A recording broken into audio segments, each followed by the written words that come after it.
mga ka-Iberlove TV. Ngayon po, for today's video po, magpapapasok po tayo ng kalapati dahil uulan daw po malakas. Madilim na nga po ngayon. Pero sa video lang po maliwanag. So, intro muna po tayo.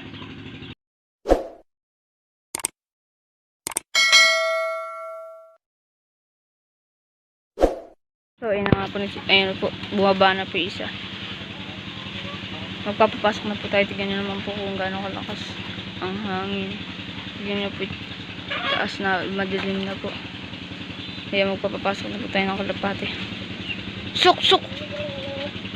Suk! Suk! Suk! Suk! Suk! Suk! Suk!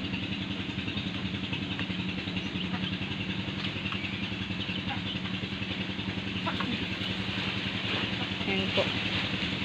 Sige, i-update ko na po kayo mamaya pagka bumaba na po silang lahat.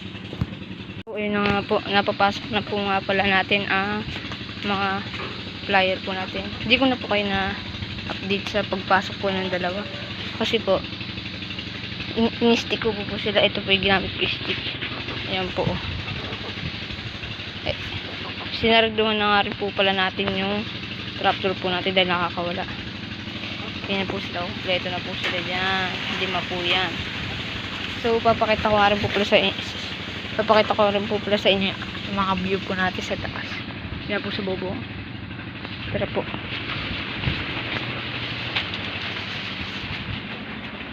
So, update ko na po kayo pag nasa bubong na po ako. Po, dito na po pala tayo sa bubong. Papakita ko sa inyo yung view po natin. Ayan po. Ayan po yung plug natin. Ayan po yung view po natin. Ayan po yung pinagbababaan ng kalapati po natin pag pagod na pagod po. Ayan po. Kung may naririnig po kayo maingay, patubig po yun. Tsaka titignan na rin po natin yung ito po, yung may dalawang napisana po. Yung na-i-vlog ko po. Ito po. Ito po yung yan po. Yan po yung anak na. Yan po yung napisana po natin na itlog ng blue bar po natin. Ayan po.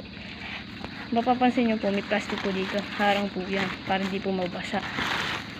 Diyan po. Ayan po. Ito na po buyuin natin. Ayan po. Pagka tinatamad po lumipad ang kalapati natin, dito po sila bumababa. Ayan po. Sa hindi pa po gawang bahay natin po.